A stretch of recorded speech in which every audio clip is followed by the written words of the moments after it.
The Q presents Outside the Box, brought to you by the LCCC Communications Arts Department. On Outside the Box, we debate and discuss the issues that shape the campus community. Now let's meet our host, Layla.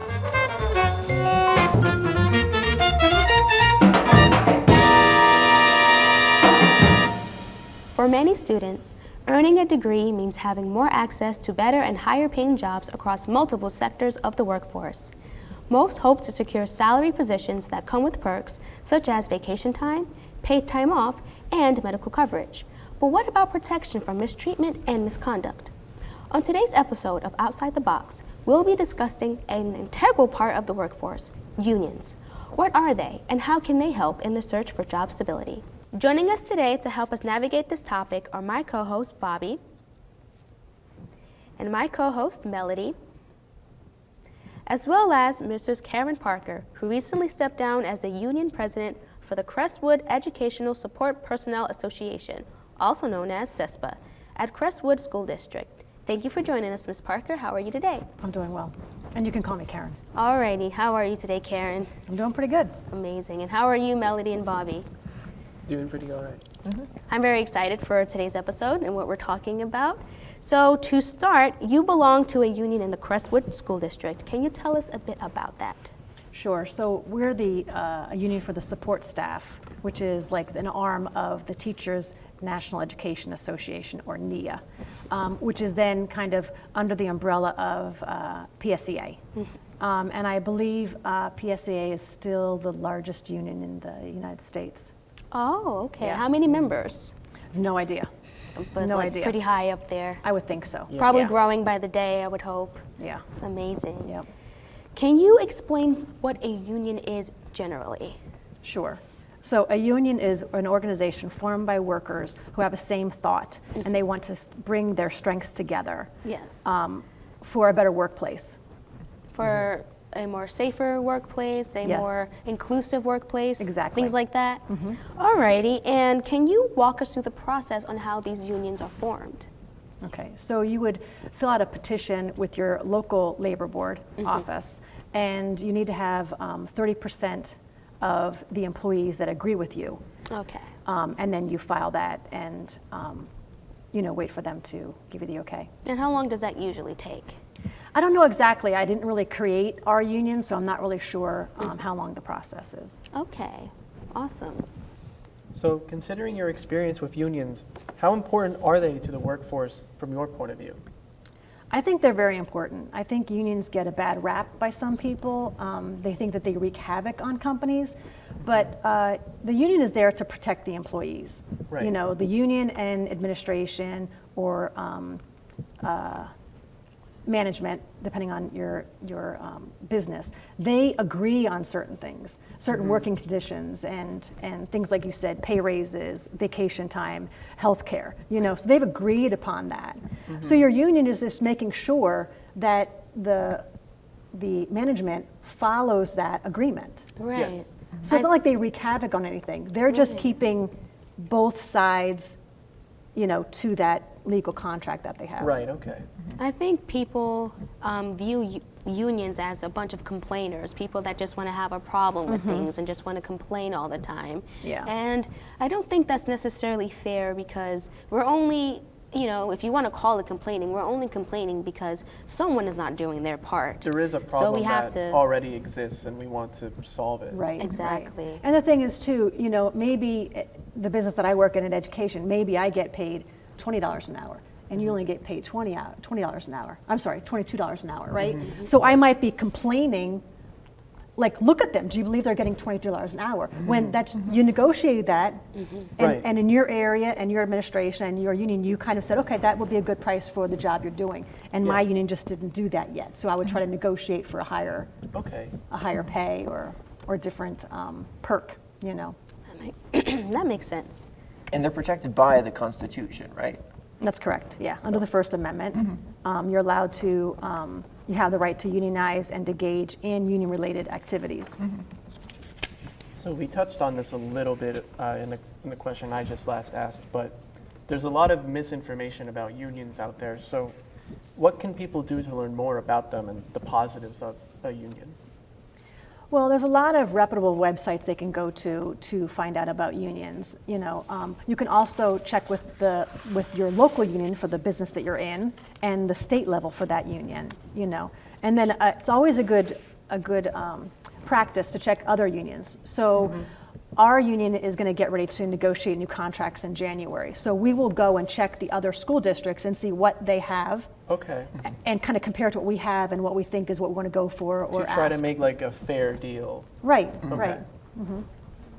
We'll take a short break. Coming up, more insight into the makings of a union, particularly the Crestwood Educational Support Personnel Association.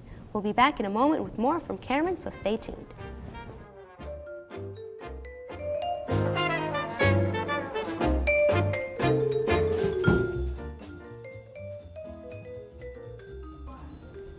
Though most unions share a common framework, every union has its own particular attributes. Karen Parker is here to share with us her unique experiences and offer some insight into how unions are formed and how they function. What does being a union president entail? Could you share with us a little bit about that kind of job? Sure. So first and foremost, they're the spokesperson for the union. They're the person that is involved in the grievance process, contract negotiations and timelines, postings. When a job posting comes in, it comes to the union president to make sure that everything is the way it's supposed to be, and then the union president signs off on it, and the administrator, or in my union, the superintendent.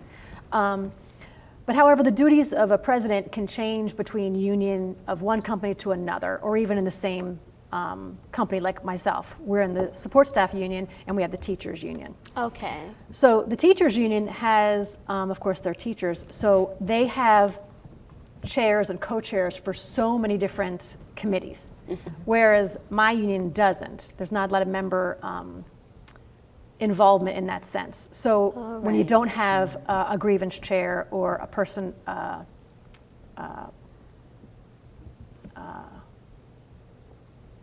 what do you call it when you're going to have like refreshments, not personality? Oh, I'm so sorry. Like when you're going to have a meeting and you have someone who's bringing in the donuts and the coffee or whatever.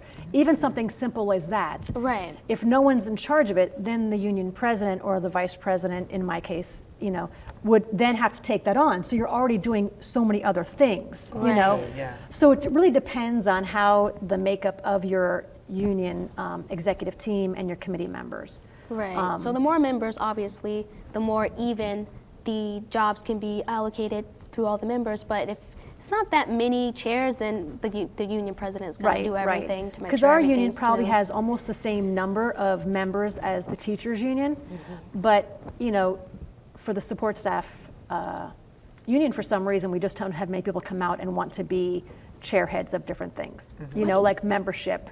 That was another one. Membership. There's grievances, arbitrations. Right. You know, different categories like that. So in my case, and in my vice president's case, we took on a lot of that stuff because there was no one to do it, and it has to Right. get done. Right. Why do you think that is? Do you think maybe there's a lack of awareness for your union?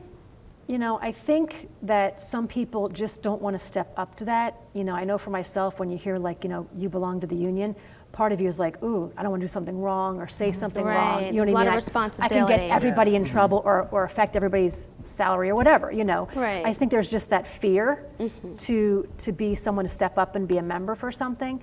But even myself as union president, I still had my Uniserv rep at PSEA, Bernadette, guiding me and protecting me the entire way. I almost did nothing without mentioning it to her first, just to make sure that there's not something that I'm missing, Yeah.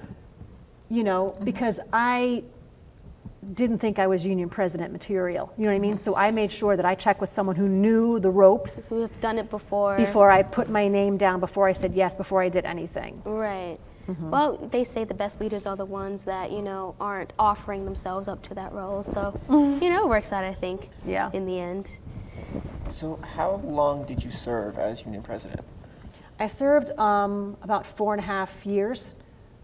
usually when you are elected to be president in May, you don't start until September, but the union president that we had was retiring.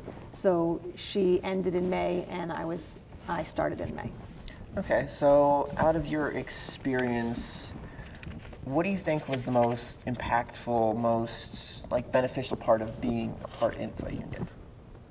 Okay, so I'll answer that in two parts. So for me personally, like I started to say, I didn't think I was union president or any president. That wasn't me. I'm the behind the scenes. What do we get done? Roll the sleeves up. I'm not the one that's the spokesperson and that's making these speeches and signing my name. I was really afraid to do it, but there was no one else at the meeting that was stepping up, and people were naming me. So I went home and I was telling my husband, I go, these people are nuts. They want me to do it, and to my best friend, and they were both like, you can do this. I know you can do this. And I kept thinking to myself, they are so wrong, For someone who's dyslexic, kind of like our president. I mean, he's got a speech impediment. When you're dyslexic and you go to say a certain word, it may be scrambled in your head, Right. and you can't fix it. So you have two choices: say it weird, or change the word. And sometimes when you're changing the word, you might pick a word that's meaning isn't exactly what you want. Right. So all those issues are in your head the entire time you're speaking, and you're getting nervous. So the first couple times that I had to speak in front of the association, I had everything written down in front of me, or I had cue cards, and but what happened? I stumbled sometimes. I said the wrong thing. I corrected myself, and I got my point across. Right. And then when I realized that it's not so bad, to make a mistake like that. And I'm not Absolutely. perfect. I never said I was, and that's something that I'll always work towards. That part of me is public speaking and better vocabulary, and to catch those reversals before I say them, So for me, personal growth, now I feel like I can rock anything. I still get nervous, like today I was nervous, but Right. we're getting through it, Absolutely. I think mistakes make you more relatable, actually. Yeah. If we can feel like the people that are in charge of whatever are doing their best and have our best interests at heart, and that's what they're working for, then the mistakes, just make them more human, more personable, more relatable. So, Right. Even in this line of work that we do here, and outside the box and here at the Cube, it doesn't always go perfectly, but we're passionate about what we do. I think the viewers can see that, and so it's all right at the end of the day. I think so too. Now, I would say union-wise, I think when the union can meet with the administration Yes. on a particular subject, item, task, or whatever that you're discussing, when you can come to a table and try to find that common ground, so that both sides feel like they are taken care of, Yes. and not forgotten or thought less of. For me personally, in those 4.5 years, I have been under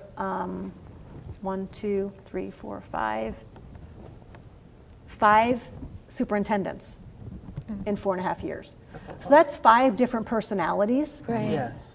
That you have to learn how to talk with, how to discuss, how to broach subjects, how to give ideas.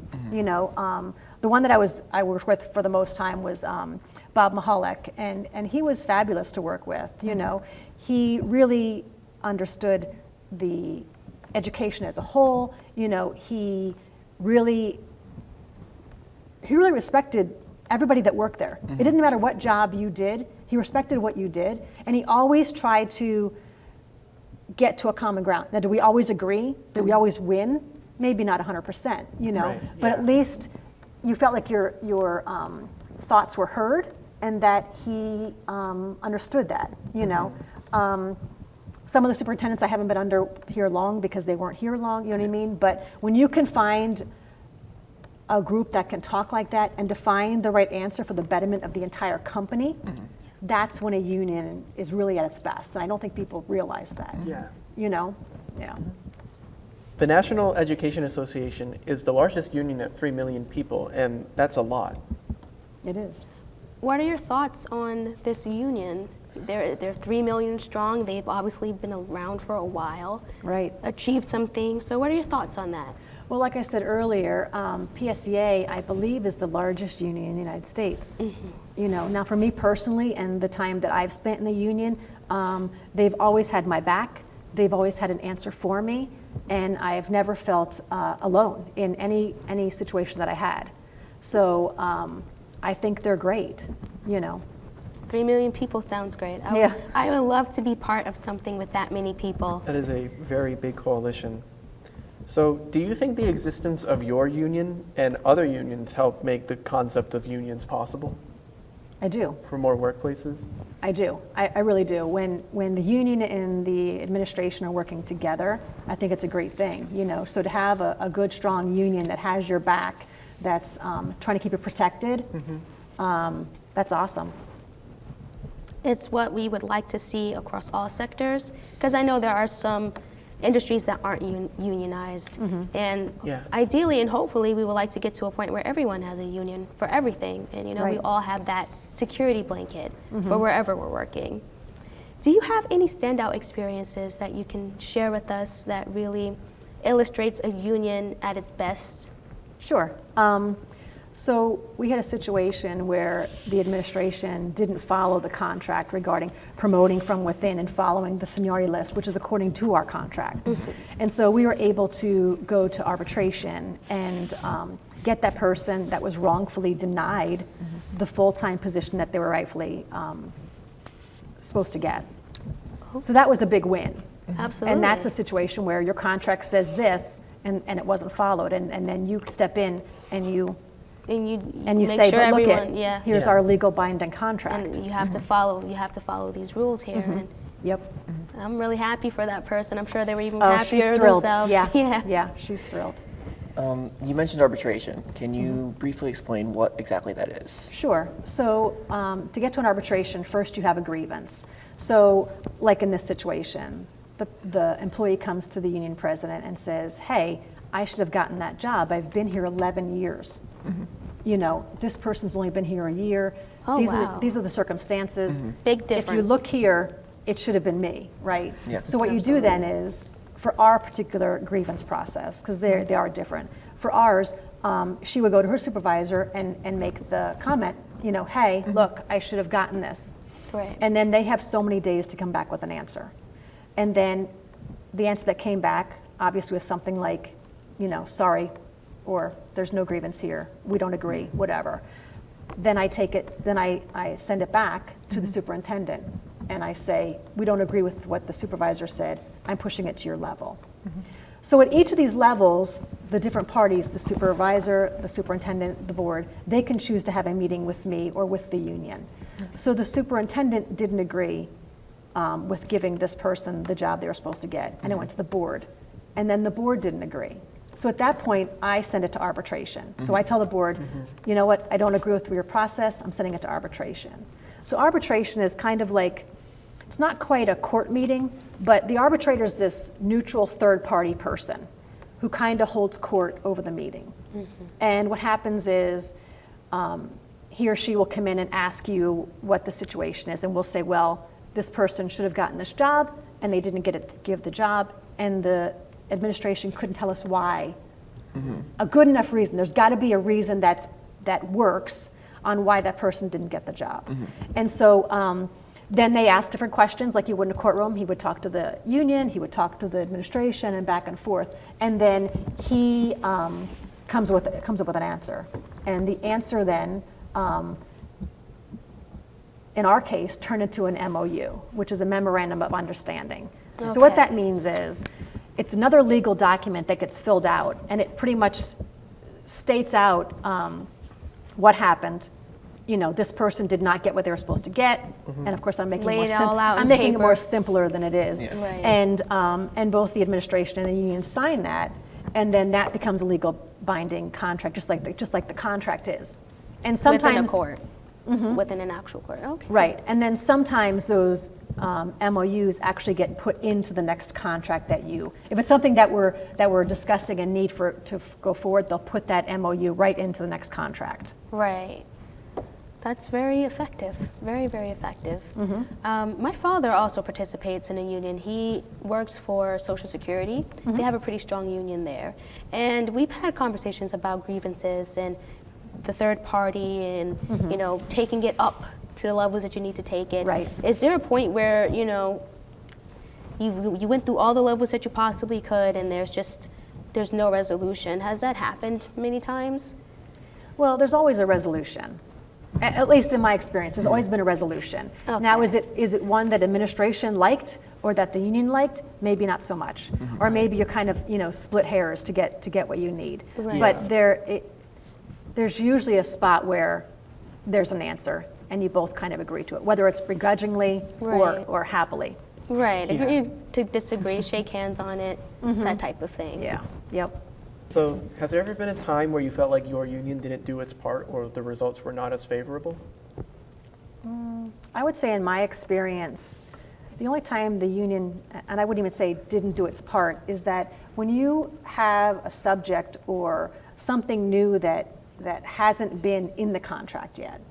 Like say we don't have any language for snow days in our contract. Okay. And now we're having snow days and we need to decide who's essential, who's not. Can they come in late? Can they have a slide start and stop to their workday? You know, that's when you have to then come to the table, have all parties, administration, the supervisors, or whatever, and the union, and discuss and find what that language is going to be for those particular areas. Now, sometimes it's something simple and we just agree and we go on and it's great. We both, you know, we're both like, well, of course that's how it is. Great, you know. But there's sometimes when it's not so much like that and you have to really, you know, go back and forth and kind of bargain and change language. And that's the one thing that made me nervous too, being the union president, is a lot of it is language. And what do you think that word may means? Right. You know, and again, being dyslexic, and that I always would get, I'd be like, well, I know what may means. It may happen. You know what I mean? Yeah, right. And you'd be surprised at how words can change like that. But I would say that that's the only time for me personally that I would think that the union didn't do its job, but it really isn't that. It's just that you came to a subject that's not in your contract. Right. You've never talked about it before, it hasn't Right. been navigated yet, so Or even kind of a something trial and new. error sometimes, right? You know, like through COVID, what did we learn? We learned how to do everything virtual. Right? Exactly. So how does a school do things virtual? That was So a big during curve. that time, Yeah. there was a lot of discussion on things that weren't in the contract. Right. You know.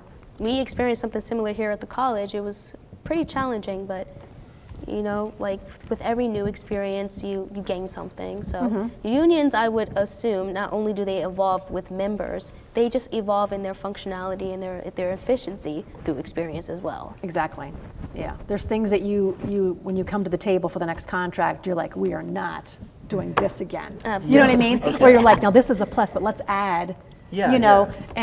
and so you learn what you need to make a better company, and that's really what it should be. A union and an administration should really come together to make that company better. Whether it's education, whether it's manufacturing, or like you said about television and stuff, they just don't have that. Right. I mean, it's really just it's like a partnership.